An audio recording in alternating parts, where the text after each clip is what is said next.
മുൻമുഖ്യമന്ത്രി ഉൾപ്പെടെയുള്ള നേതാക്കളുടെ അഹങ്കാരമാണ് എൽഡിഎഫിന് ഇത്ര വലിയ തോൽവിയുണ്ടാക്കിയതെന്ന് സിപിഐ സംസ്ഥാന കൌൺസിൽ അംഗവും തിരൂരങ്ങാടി എൽഡിഎഫ് സ്ഥാനാർത്ഥിയുമായിരുന്ന അജിത് കൊളാടി. അഹങ്കാരത്തിൽ സംസാരിച്ചാൽ ജനം തിരിച്ചടിക്കും. കമ്മ്യൂണിസ്റ്റുകാർ നേരത്തെ തന്നെ എൽഡിഎഫിനെ മാറ്റാൻ തയ്യാറെടുത്തിരുന്നുവെന്നും അജിത് കൊളാടിയുടെ ശബ്ദ സന്ദേശം മീഡിയ വൺ എക്സ്ക്ലൂസീവ്.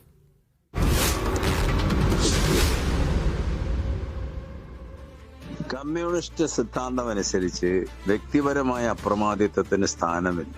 നിങ്ങൾ അഹങ്കാരത്തിന്റെ ഭാഷയിൽ സംസാരിച്ചാൽ, നിങ്ങൾ ഗർവിന്റെ ഭാഷയിൽ സംസാരിച്ചാൽ, നിങ്ങൾ മുഖ്യമന്ത്രി മാത്രമല്ല ഉദ്ദേശിക്കുന്നത്, സാധാരണ ബ്രാഞ്ച് സെക്രട്ടറി മുതൽ LC സെക്രട്ടറി അടക്കം ഞങ്ങളാണ് ഏറ്റവും വലിയ ആളെന്നുള്ള രീതിയിൽ പെരുമാറിച്ചാൽ ജയരാൻ തിരിച്ചടിക്കും. ഈ ഇലക്ഷനിൽ കോൺഗ്രസിനെ വോട്ട് ചെയ്തതിൽ ഒരു 25% ആൾക്കാർ CPM-മാരും CPI-ക്കാരും കോൺഗ്രസിന് വോട്ട് ചെയ്തു. അത് നിഷേധിച്ചിട്ടൊന്നും കാര്യമില്ല.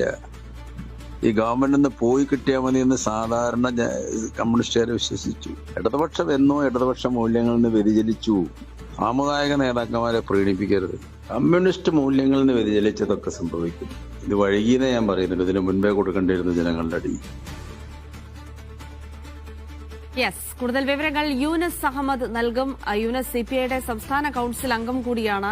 അംഗത്തിന്റേത് കൂടിയാണ് ഈ വാക്കുകൾ എന്നുള്ളതാണ് ഏറ്റവും ശ്രദ്ധേയം. പ്രത്യേകിച്ച് തോൽവിയുടെ കാരണങ്ങൾ പഠിക്കാൻ ഇടതുമുന്നണി തയ്യാറെടുക്കുമ്പോൾ കൂടിയാണ് ഇത്തരം വാക്കുകൾ കൂടി പ്രസക്തമാകുന്നത്. ഏത് സാഹചര്യത്തിലാണ് ഈ പരാമർശങ്ങൾ?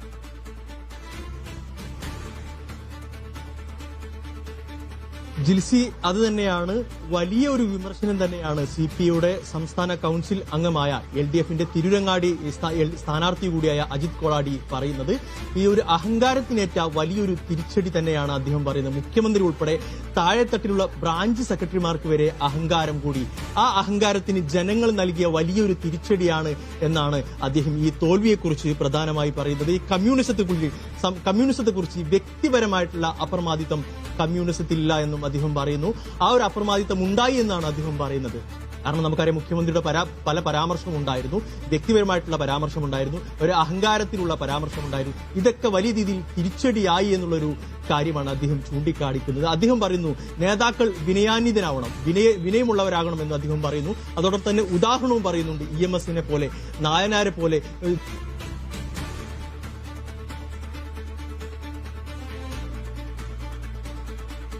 അപ്പോൾ CPI സംസ്ഥാന കൌൺസിൽ അംഗമാണ് വലിയ രീതിയിൽ ആഞ്ഞടിച്ച് രംഗത്ത് വന്നിരിക്കുന്നത്. തോൽവിയിലാണ് അദ്ദേഹത്തിന്റെ പരാമർശങ്ങളുള്ളത്. അപ്പോൾ പറയുന്നത് മുൻ മുഖ്യമന്ത്രി ഉൾപ്പെടെയുള്ള നേതാക്കളുടെ അഹങ്കാരമാണ് LDF ഇത്ര വലിയ തോൽവി ഉണ്ടാക്കിയതെന്ന് കൂടി പറഞ്ഞു വെക്കുകയാണ്. യൂനസ് തുടരാം.